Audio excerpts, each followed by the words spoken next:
네, 안녕하십니까, 홍주식입니다. 자, 포스코 홀딩스부터 보도록 하겠습니다. 자, 포스코 홀딩스 오늘 주가가 내렸는데 왜 내렸는지, 또 언제 반등 나올 것인지, 또 앞으로 전망은 어떻게 될지 오늘 영상에서 자세히 설명드리도록 하겠습니다. 자, 포스코 홀딩스 보면서 그 전에 또 중요한 얘기가 있습니다. 자, 지금 추석이 오고 있죠. 추석 이후 4분기 시장 주도주, 넥스트 에코프로가 될 수 있는 시장 주도주를 준비해야 될 시간이 다가오고 있습니다. 자, 지금은 성장성이 큰 종목들, 앞으로 계속해서 산업의 혁명을 가져올 수 있는 4차 산업의 핵심, 바로 전기차입니다. 자, 여러분들이 2차 전지 덕분에 상반기에는 크게 상승을 했었습니다. 자, 그런데 이게 이대로 끝난 게 아니죠. 결국 지금은요, 전기차 보급률이 2020년에 4%, 2022년에 14%, 2023년에 지금 상반기까지 18%로 점점 확대를 되고 있습니다. 자, 그런데 여기에 또 보면은 중국은 아무래도 정책적인 게 크니까 제일 큽니다. 19%, 유럽이 11%, 미국이 6%. 자, 국내는요, 이게 지금 1.8%입니다. 2%가 안 됩니다. 예. 아직까지 뭐 걸음마도 안 뗀 수준이라고 볼 수 있습니다. 자, 그래서 이제 4차 산업의 핵심은 역시 전기차고, 이 전기차 관련된 종목들이 계속해서 성장을 할 수밖에 없는 그런 구조를 가지고 있다. 딱 이것만 생각하시면 돼요. 여러분, 애플에서 아이폰이 나오죠. 아이폰이 나왔죠. 아이폰이 처음에 딱 나왔을 때 인기를 끌었습니까? 아이폰 1 나왔을 때는요, 잘 알지도 못했어요. 자, 그러다가 2, 3쯤 돼가지고 야, 이게 뭐야, 이렇게 된 거고, 우리나라 갤럭시도요. 갤럭시도 마찬가지죠. 갤럭시도 한 2편, 3편까지 가서 자, 이제 많이 팔리기 시작을 했습니다. 자, 지금 전기차가 이제 팔리기 시작을 하는데 처음이니까 지금 계속해서 성장통을 겪고 있습니다. 그러나 결국은 어떻게 됐습니까? 지금 스마트폰 안 갖고 있는 사람들이 없듯이 이제 앞으로 정말 10년 후에는 집집마다 전기차가 있는 그런 시대가 곧 옵니다. 자, 결국 그래서 전기차에 들어간 핵심이 2차 전지인데, 자, 2차 전지의 소재, 리튬, 양극재, 자, 이런 종목들, 포스코 홀딩스, 또 에코프로 BM, 이런 종목들이 결국은 계속해서 성장할 것이고, 자, 또 이 2차 전지를 만드는 부품, 또 장비, 이런 종목들도 당연히 성장을 할 수밖에 없습니다. 이 2차 전지만 있는 게 아닙니다. 결국은 이 전기차가 팔려야 2차 전지도 같이 이 안에 들어가기 때문에 팔리는 거예요. 그죠? 자, 그러니까 여기에 들어가는 이 전기차 들어가는 부품이 전장 부품이라고 합니다. 결국은 엔진 말고 전기차는 모터로 갑니다. 그럼 모터를 만드는 회사들, 모터를 만드는 데 필요한 장비, 부품, 자, 여기 역시 또 한번 상승할 수 있고, 그 다음에 자, 여기 들어가는 게 또 뭡니까? 바로 디스플레이가, 대형 디스플레이가 들어가니까 디스플레이 관련된 회사들도 당연히 성장이 됩니다. 자, 여기에 이 전기차는 엄청 무겁습니다. 자, 여러분, 아이오닉 5 있죠? 아이오닉 5가 소나타하고 비교를 해봤을 때 차체 크기는 비슷한데 아이오닉 5가 소나타보다 30% 정도가 더 무겁습니다. 자, 무겁기 때문에 배터리 소모가 많이 되니까 어떻게 되겠어요? 차량 경량화. 그래서 차량 경량화 관련주들이 뜨는 겁니다. 자, 여기에 전기차가 돌아다니려면 충전이 돼야 되죠. 자, 충전소가 많이 없습니다. 앞으로 충전 인프라가 더 구축돼야 되니까 당연히 전기차만큼 뜨는 게 전기차 충전 관련주입니다. 자, 여기에 결국은 핵심은 전기차를 만드는 거의 핵심은 앞으로 미래차, 바로 자율주행으로 가기 위함이라고 다들 얘기를 하고 있죠. 자, 그래서 자율주행차 관련주들이 또 한 번 관심을 받을 수밖에 없는 구조다. 자, 여기에 자율주행을 하기 위해서 제일 먼저 들어가는 게 카메라, 바로 자율주행이 눈이 있어야 됩니다. 자, 그래서 그 눈의 역할을 하는 카메라 묘들, 또 카메라 렌즈 관련주들이 크게 성장할 수밖에 없고, 여기에 자율주행차가 최첨단 장치인 ADAS 등 첨단 장치 관련된 종목들도 올라갈 수밖에 없습니다. 자, 여기에 삼성전자 이재용 회장이 삼성전자의 미래 먹거리로 차량용 반도체를 선정하면서 직접 이재용 회장이 챙기기 시작을 했다는 겁니다. 자, 바로 이렇게, 자, 이재용 회장과 일론 머스크, 테슬라 일론 머스크가 만나서 뭐 합니까? 자, 바로 전기차에 삼성전자의 반도체를 공급해 달라. 딱 이렇게 얘기를 합니다. 자, 그래서 삼성전자도 시스템 반도체, AI 반도체 개발에 사활을 걸고 있고, 자, 여기에 또 전기차에는 그렇지 않아도 2만 개 이상의 반도체가 들어가죠. 자, 반도체가 없으면 전기차가 못 만들어집니다. 앞으로 나올 자율주행차도 더 많은 AI 반도체가 필요하게 되죠. 이렇게 된 관련주들을 총 정리를 해서, 자, 제가 이렇게 추석 이후에 급등할 섹터로 2023년 4분기 시장 주도주 리포트를 딱 정리를 해서 만들어서 여러분께 정성껏 보내드리고 있습니다. 이번 1탄은 전기차. 자, 계속해서 4분기 시장 주도주들, 자, 요 리포트 안에 하나씩 담아서 여러분께 보내드리고 있습니다.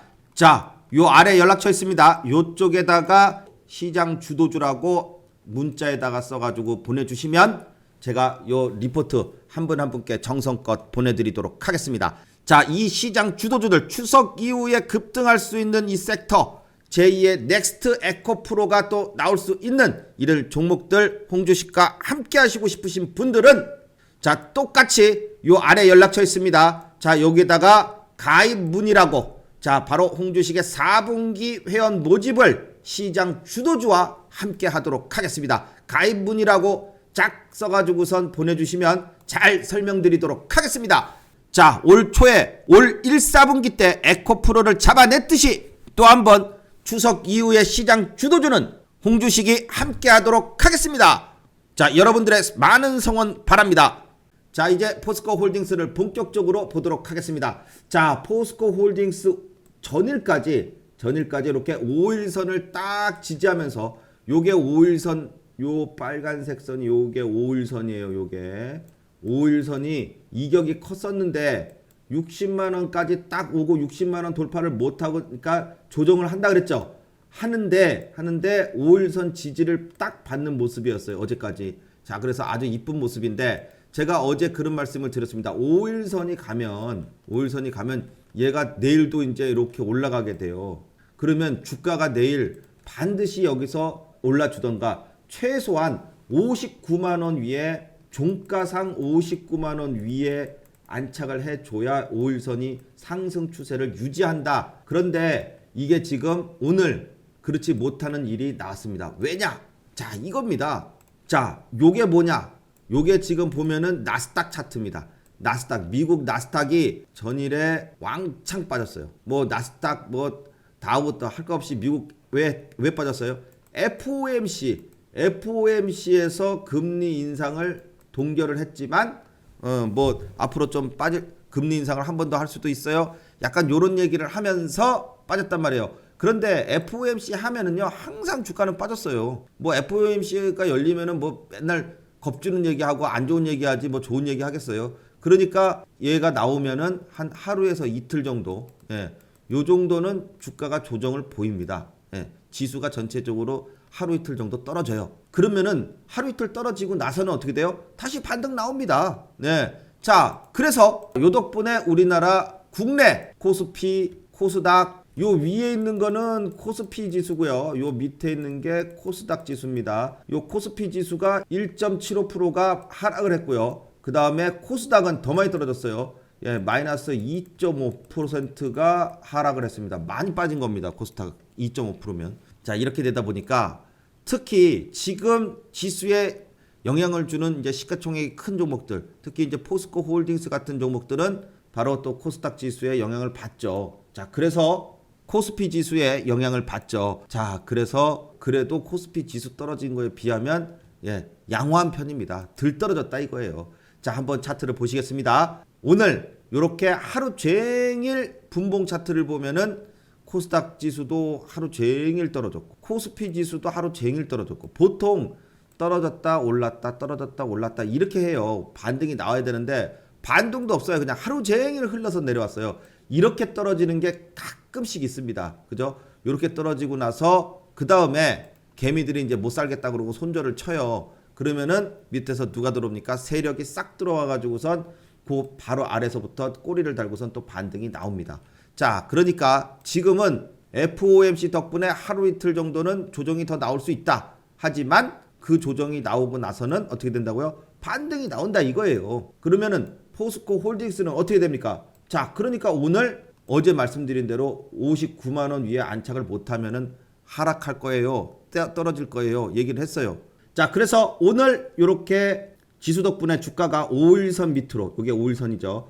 5일선 밑으로 내려왔기 때문에 당연히 주가는 조정이 나옵니다. 하지만 항상 이렇게 보면, 자, 보세요. 자, 여기 중심선 있고 그 밑에 이제 60일선 올라가고 밑에 또 일봉 매수 타점이 딱 버티고 있습니다. 그 부위군까지 오면은 항상 어떻게 했어요? 짝 하고선 반등이 나왔습니다. 이번에도 이렇게 떨어질 때 마치 더 떨어질 것 같은 느낌이었습니다. 그런데 어느 순간 또 올라오니까 또 60만 원까지 막 올라가요. 자, 그렇게 급하게 올라왔습니다. 요번에는 3일 만에 아주 급하게 급등을 해줬습니다. 자, 그러니까 당연히 조정을 보이고 올라가야 되는데 마침 지수가 내려줍니다. 그러니까 쉬는 김에 좀 눌렸다 가자. 이렇게 되면서 일부 차익 물량이 또 나올 수밖에 없죠. 자, 올랐으니까 차익 물량 나오면은 그 차익 물량 실현하고 소화하고 그 다음에 또 반등이 나옵니다. 중요한 것은 여기입니다. 52만 5천 원.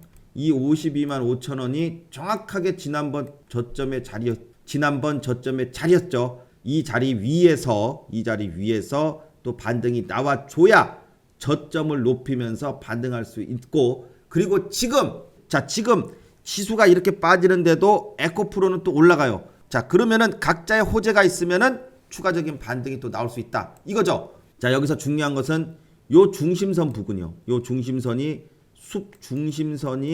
수평을 그리고 있고, 자, 여기가 지금 60일선도 우상향을 짱짱하게 하고 있어요. 자, 주가가 밀린다 하더라도 중심선 또 60일선 등이 지지 포인트가 되고, 여기서 반등이 나오면은 전저점까지 밀리지 않습니다. 즉 저점이 점점 높아지고 있다는 얘기는 이제 지난번에는 또 60만 3천 원까지 올랐어요. 네. 종가가 60만 3천 원이죠. 이거는 굉장히 좋은 일이라고 말씀을 드렸어요. 자, 그렇다는 얘기는 60만 원 위로 안착을 자꾸 시도를 하는 거예요. 장중에 60만 원을 치고 빠지는 게 아니라 60만 원 위로 올라서 가지고 안 빠지는 것을 한 번씩 보여준다 그런 얘기는 다음번에는 60만 원 위에 다시 한번 또 안착을 할 수 있는 그런 자리가 될 수 있다는 그런 것을 얘기할 수 있다. 자, 그래서 60만 원 돌파가 점점 더 확률이 높아지고 있다. 이겁니다. 자, 그렇게 해서 60만 원 돌파, 이게 지금 가장 포스코 홀딩스에서 제가 강조를 하고 있는 부분입니다. 60만 원이 반드시 돌파가 돼야 다음번 저항 라인은 여기 바로 65만 8천 원, 65만 원대입니다. 요게 다음번 종가상 가장 높은 자리입니다. 자, 여러분 에코프로를 생각해 보세요. 에코프로가 가장 높은 종가상 가장 높은 자리를 계속해서 몇 번씩 돌파를 시도하다가 결국 거기서 삼봉이 나오면서 주가가 크게 하락을 했습니다. 그렇죠. 그러니까 뚫어야 될 자리는 반드시 뚫어줘야 주가는 안 떨어질 수 있다는 얘기예요.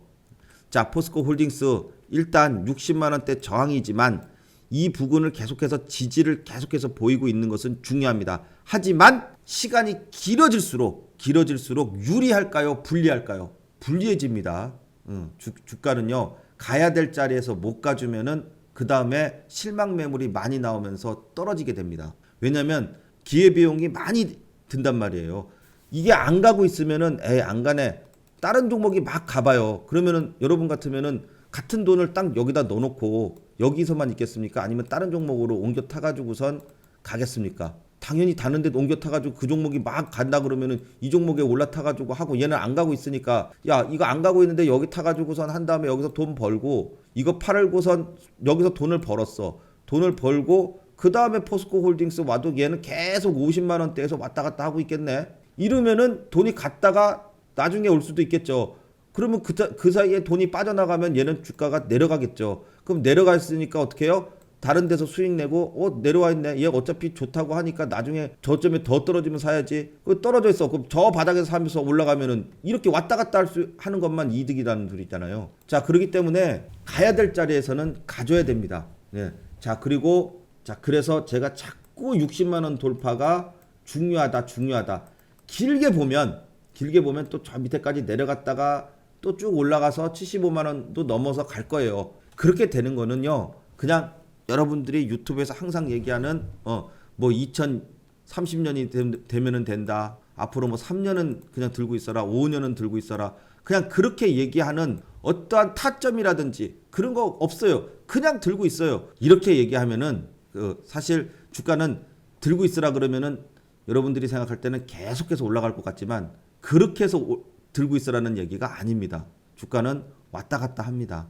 그래서 이렇게 길어질 것 같으면 주가는 언제든지 자금이 이동할 수 있다. 이동할 수 있다는 것을 염두에 두면서 하루 빨리 포스코 홀딩스가 60만 원 돌파를 기대해 보도록 하겠습니다. 자, 다음 포스코 퓨처엠입니다. 자, 퓨처엠도 오늘 이제 지수가 조정이 나오니까 어제 요만큼 올랐는데 오늘은 또 이렇게 또 오늘은 음봉 딱 나오죠. 이게 이제 지수가 오르고 내리고의 차이가 있는데 크게 지금 움직이는 것은 없습니다. 자, 요 121선이 요 밑에 쫙 깔고선 요 위에서 지금 40만 원이 굉장히 중요한 라인인데 요 40만 원대 위로 올랐다가 살짝 내렸다가 올랐다가 내렸다가 이제 이러고 있어요.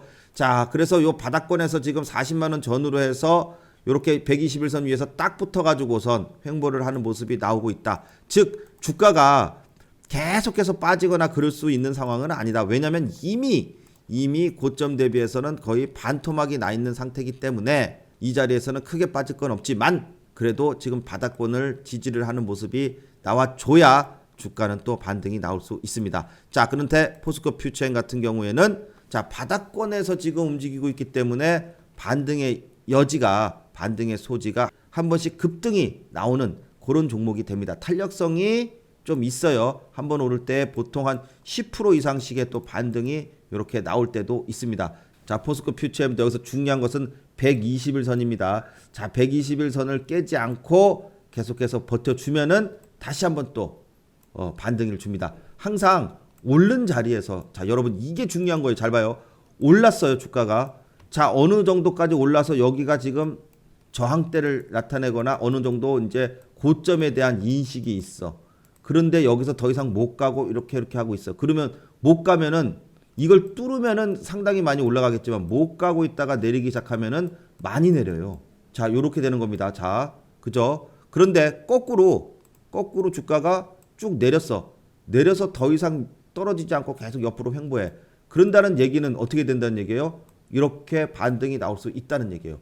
항상 이런 거예요. 올랐다가 옆으로 가면 떨어지는 거고요. 내렸다가 옆으로 가면 올라가는 거예요. 예. 그럼 포스코 퓨처엠은 어떻게 된다는 얘기예요? 쭉 떨어졌죠. 떨어져서 더 이상 밀리지 않고 있으면 반등이 나올 확률이 높아지고 있다. 이렇게 볼 수 있습니다. 장이 어려운 장이지만 그래도 잘 버텨주고 있는 포스코 퓨처엠, 포스코 홀딩스 다시 한번 또 멋진 반등을 기대해 보도록 하겠습니다. 자, 오늘도 역시 어려운 장에 매매하시고 잘 버티시느라고 고생 많으셨습니다. 수고하셨습니다. 자, 오늘 영상은 여기까지 하겠습니다. 다음 시간에 또 좋은 내용으로 찾아뵙겠습니다. 감사합니다.